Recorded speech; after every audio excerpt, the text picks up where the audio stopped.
சங்கீதம் 136:1.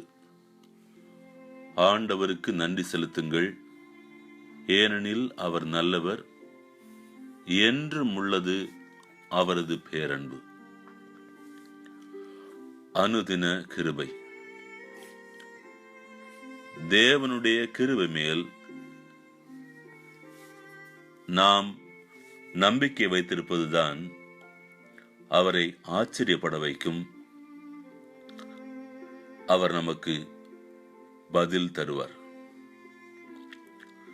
விசுவாசிகளாக இருக்கிற நாம் சில வேளைகளில் சூழ்நிலை காரணமாக தேவனுடைய கிருபையை சந்தேகித்தாலும் இரவும் பகலும் அவர் நமக்கு தொடர்ந்து ஆசீர்வாதம் வழங்குகிறார்.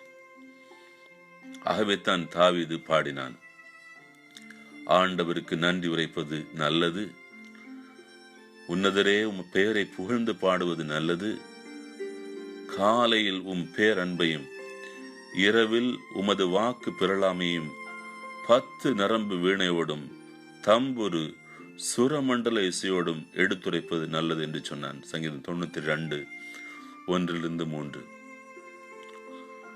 தேவனுடைய கிருபை முழு வடிவில் மனித ரூபம் எடுத்து இயேசு கிறிஸ்துவாய் கடந்து வந்தது. யோவான் சொல்கிறான் 1:14, வாக்கு மனிதரானார், நம்மிடையே குடிகொண்டார், அவரது மாட்சியை நாங்கள் கண்டோம், அருளும் உண்மையும் நிறைந்து விளங்கிய அவர் தந்தையின் ஒரே மகன் என்னும் நிலையில் இம்மாட்சியை பெற்றிருந்தார் என்று சொல்கிறார்.